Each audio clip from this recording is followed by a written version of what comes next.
Dan sebenarnya buta yang mana itu kan begitu. Penjelasan tentang itu ada dalam surah Al-Hajj ayat 46. Bagaimana buta? Kan sekarang kita melihat semua ini. Indra kita kan semua melihat. Tapi yang dimaksud buta itu apa? Fa innaha la ta'mal absar. Maka sesungguhnya yang buta itu bukan mata ini, bukan. Walakin ta'mal qulubul lati fis sudur. Tapi yang buta itu adalah qalbu kita yang ada di dalam hati. Jadi bukan yang mata basor ini yang terlihat, mata dohir ini, tapi mata yang batin ini yang buta.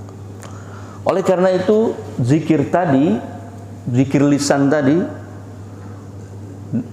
untuk mengingatkan kalbu kita yang selama ini tertutup, yang selama ini goplah, yang selama ini lalai. Maka zikirnya la ilaha illallah. Di mata kalbu ini, dua jari di bawah susu sebelah kiri, ini letak kolbu itu, latifah kolbu sebenarnya, maksudnya latifah kolbu. Ucapan Allah itulah, ismu zat itulah yang ditekankan. Allah, Allah. Agar apa? Agar kolbu kita ingat, agar kolbu kita terbuka matanya di dunia ini. Mata kolbu kita yang tertutup ini kita buka dengan ucapan itu. Maka nanti tahapan berzikir pun ada. Pertama tahapan lisan, zikir lisan. Nanti masuk ke dalam zikir nafsi, zikir nafsi, jiwa kita. Latifatun nafsi di sini. Akal pun harus dilawan, Pak. Akal ini. Kenapa akal ini hanya pengantar untuk wahyu itu? Nanti masuk ke wilayah keimanan, akal itu sudah di nomor 2 kan oleh kita. Maka seorang hamba yang paling dekat dengan Allah posisinya itu ketika apa? Ketika bersujud. Kenapa bersujud? Akal sudah disamakan dengan tanah. Kolbu dinaikkan sedikit. Gitu. Ini contoh paling ringan. Kalau kita mau makan di nasi padang, kira-kira kita sudah datang di situ baru kemudian kita berpikir kita makan, atau kita berpikir dulu? Kita di rumah berpikir dulu, aku mau makan nasi padang nih, gitu. Pertanyaannya, pikiran kita itu berangkat dari mana?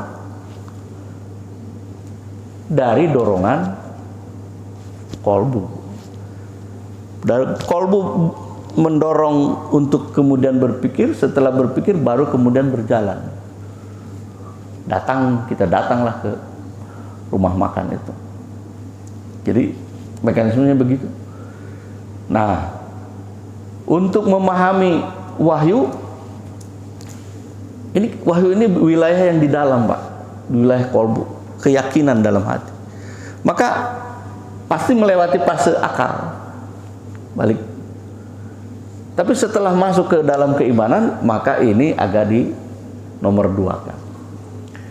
Nanti dalam bahasan-bahasan berikut kita akan mengkaji lebih dalam tentang itu. Intinya Bapak Ibu yang dirahmati Allah,